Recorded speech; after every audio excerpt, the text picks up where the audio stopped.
मेरा नाम आरव है। मैं हमेशा से अपनी कहानी यहाँ साझा करना चाहता था, लेकिन मेरे साथ कभी कोई सचमुच डरावनी घटना नहीं घटी थी। लेकिन कुछ दिन पहले मेरे साथ बहुत अजीब हुआ। ये मेरी यूनिवर्सिटी की छुट्टियों के दौरान हुआ था। मैं 1 हफ्ते के लिए घर आया हुआ था आराम करने।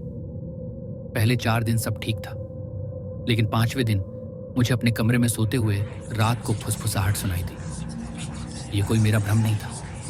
ये जो भी आवाज़ थी वो मुझे साफ सुनाई दे रही थी, लेकिन मैंने एक पल के लिए नज़रअंदाज कर दिया। खुद से कहा कि बस उस हॉरर मूवी का असर है जो मैंने कुछ समय पहले देखी थी। फिर आया छठा दिन। मेरी एक छोटी सी आदत है, मैं आमतौर पर उस बड़े कमरे में सोता हूँ जिसे मैं अपनी माँ, मौसी और दादी के साथ साझा करता हूँ। फिर सुबह 6:30 पर मैं दादाजी के कमरे में चला जाता हूँ।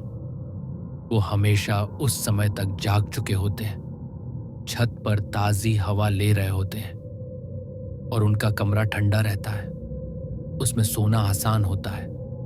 वहाँ मुझे अच्छी नींद आती है। लेकिन इस बार अचानक मैं रात 3 बजे जाग गया। मैं आधी नींद में था, आंखें बंद किए, तकिया और चादर बाहों में ली।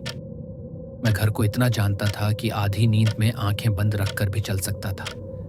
मैंने दादाजी के कमरे का दरवाज़ा खोला और जैसे ही आंखें खोली, मेरा दिल धड़कना बंद हो गया। दादाजी बिस्तर पर सीधे बैठे थे, सिर्फ वो मुझे घूर रहे थे, ठंडी खाली आंखें। मैं जम सा गया। फिर सोचा कि दादाजी शायद पानी पीने के लिए आधी रात को उठे होंगे। मैंने खुद को संभाला और मुस्कुराया। सॉरी दादाजी। वो बस मुझे घूरते रहे और फिर डरावने अंदाज में जोर जोर से हंसने लगे। मैंने जल्दी से डर के मारे दरवाजा बंद कर दिया। तभी मैंने अंदर से दादाजी की अजीब सी आवाज सुनी। वो बोल रहे थे, ये तुमने बहुत गलत किया।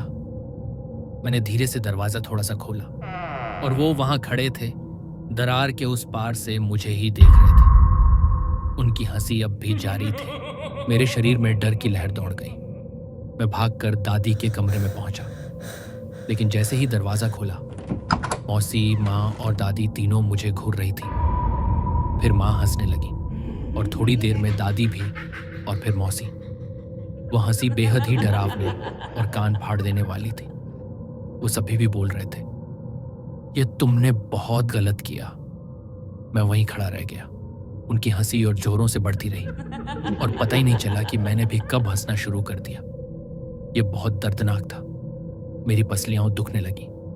मैं सांस नहीं ले पा रहा था। मैं जमीन पर गिर गया, पेट पकड़कर हाँफ रहा था, फिर भी हंस रहा था। हंसी रुक ही नहीं रही थी।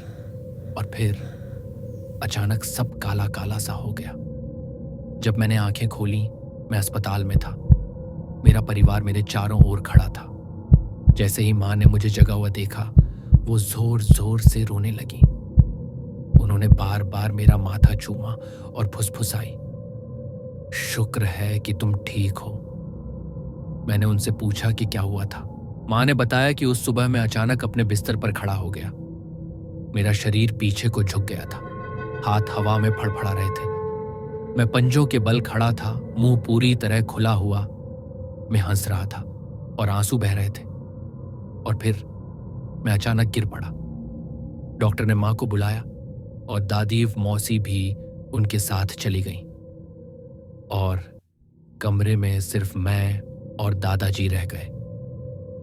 वो मेरे पास झुके, वो रात वाले डरावने अंदाज में हंसते हुए फुसफुसाए, तुमने उस वक्त रात में मेरे कमरे का दरवाजा खोलकर गलती कर दी।